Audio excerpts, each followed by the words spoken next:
Mr. Buffett, welcome to the Fintubertalks. Can you give us an overview of what you do at Berkshire Hathaway?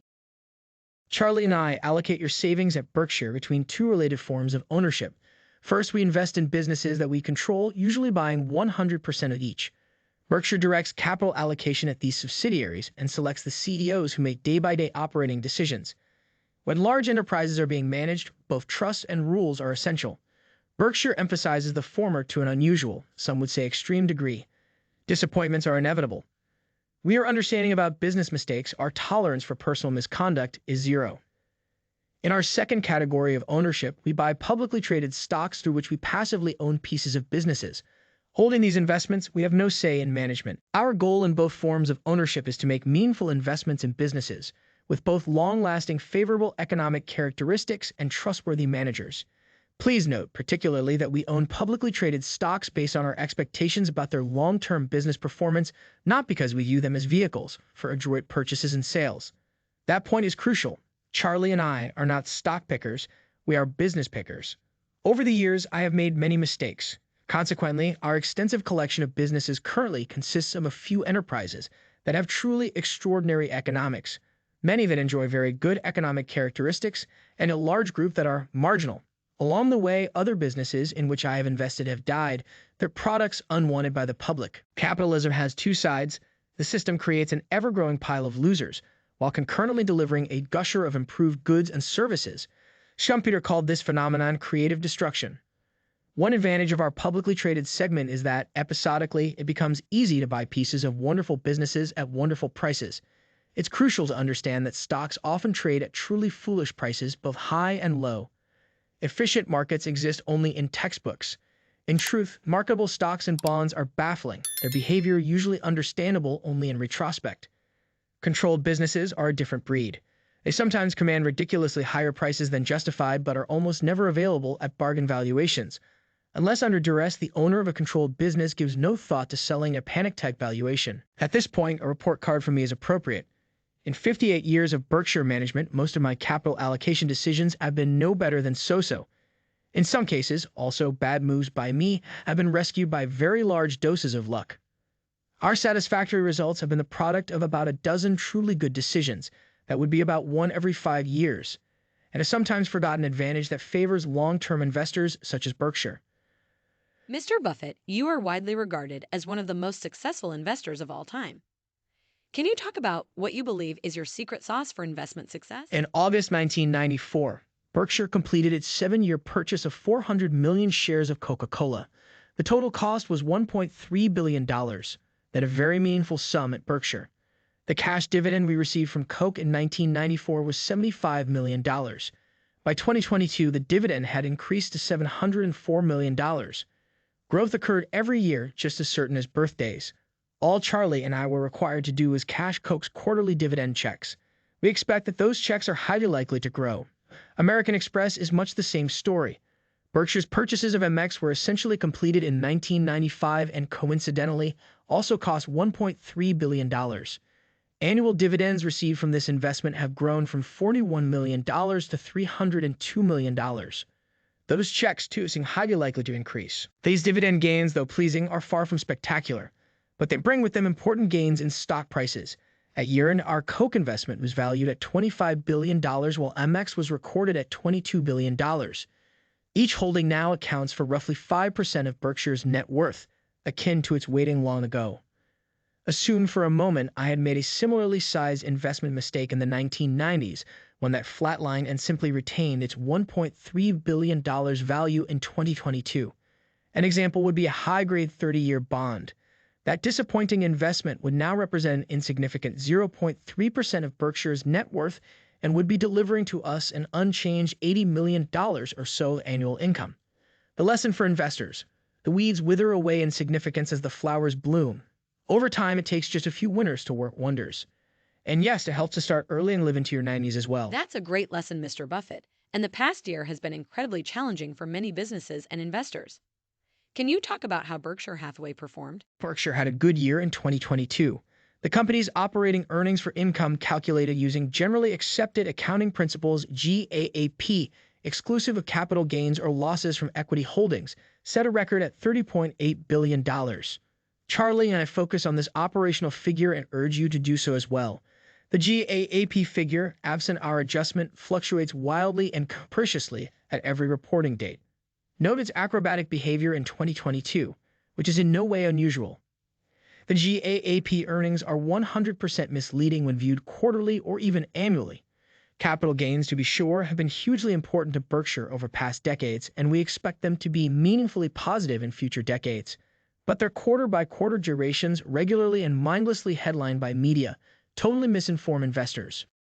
A second positive development for Berkshire last year was our purchase of Allegheny Corporation, a property casualty insurer captained by Joe Brandon. I've worked with Joe in the past, and he understands both Berkshire and insurance. Allegheny delivers special value to us because Berkshire's unmatched financial strength allows its insurance subsidiaries to follow valuable and enduring investment strategies unavailable to virtually all competitors. Aided by Allegheny, our insurance float increased during 2022 from $147 billion to $164 billion.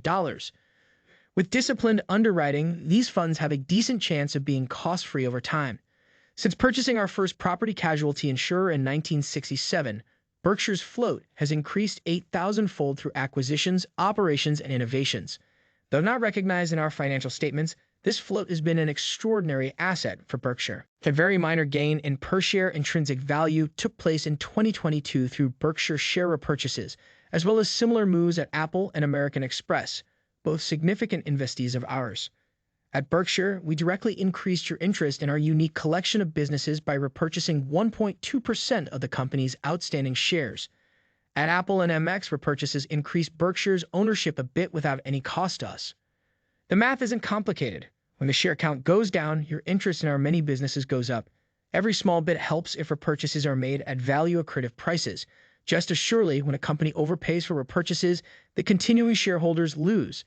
At such times, gains flow only to the selling shareholders and to the friendly but expensive investment banker who recommended the foolish purchases. Gains from value-accretive repurchases, it should be emphasized, benefit all owners, in every respect. Imagine, if you will, 3 fully informed shareholders of a local auto dealership, one of whom manages the business. Imagine further that one of the passive owners wishes to sell his interest back to the company at a price attractive to the 2 continuing shareholders. When completed, has this transaction harmed anyone? Is the manager somehow favored over the continuing passive owners? Has the public been hurt? When you are told that all repurchases are harmful to shareholders or to the country, or particularly beneficial to CEOs, you're listening to either an economic illiterate or a silver-tongued demagogue. The almost endless details of Berkshire's 2022 operations are laid out on pages K33, K66 in the annual report. Charlie and I, along with many Berkshire shareholders, enjoyed poring over the many facts and figures laid out in that section. These pages are not, however, required reading. There are many Berkshire centimillionaires and, yes, billionaires who have never studied our financial figures.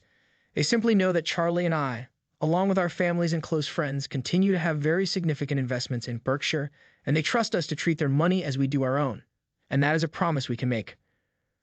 Finally, an important warning. Even the operating earnings figure that we favor can easily be manipulated by managers who wish to do so. Such tampering is often thought of as sophisticated by CEOs, directors, and their advisors. Reporters and analysts embrace its existence as well. Beating expectations is heralded as a managerial triumph. That activity is disgusting. It requires no talent to manipulate numbers. Only a deep desire to deceive is required. Bold imaginative accounting, as a CEO once described his deception to me, has become one of the shames of capitalism. Mr. Buffett, Berkshire Hathaway started out as a textile manufacturer before evolving into a diversified holding company.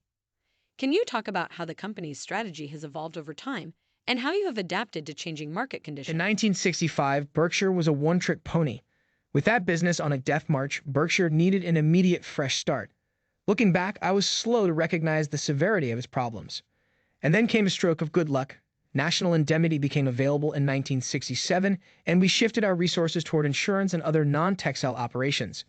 Thus began our journey to 2023, a bumpy road involving a combination of continuous savings by our owners, that is, by their retaining earnings, the power of compounding, our avoidance of major mistakes, and most important of all, the American tailwind.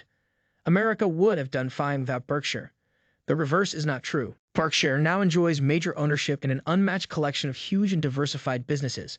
Let's first look at the 5,000 or so publicly held companies that trade daily on NASDAQ, the NYSE, and related venues. Within this group is housed the members of the S&P 500 Index, an elite collection of large and well-known American companies. In aggregate, the 500 earned $1.8 trillion in 2021. How do we have the final results for 2022? Using, therefore, the 2021 figures, only 8 of the 500, including Berkshire itself, earned $3 billion or more. Indeed, 23 lost money.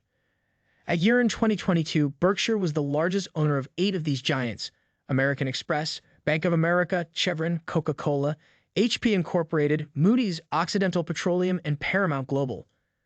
In addition to those 8 investees, Berkshire owns 100% of BNSF and 92% of BH Energy, each with earnings that exceed the $3 billion mark noted above, $5.9 billion at BNSF and $4.3 billion at BHE.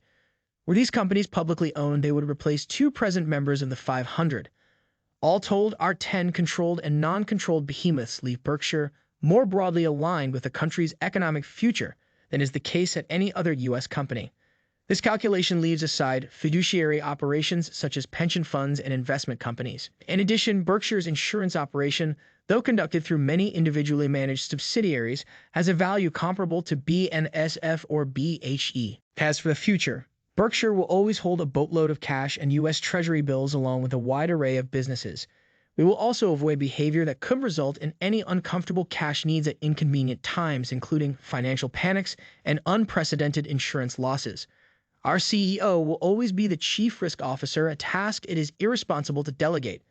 Additionally, our future CEOs will have a significant part of their net worth in Berkshire shares, bought with their own money. And yes, our shareholders will continue to save and prosper by retaining earnings. At Berkshire, there will be no finish line. And that concludes our first part of the interview with Warren Buffett about the 2023 annual letter. Comment down if you need the second part of the video, in which I will cover remaining topics in the annual letter. Subscribe to the channel and click on the bell icon to get the notifications as soon as I upload the video. Thank you for giving your valuable time.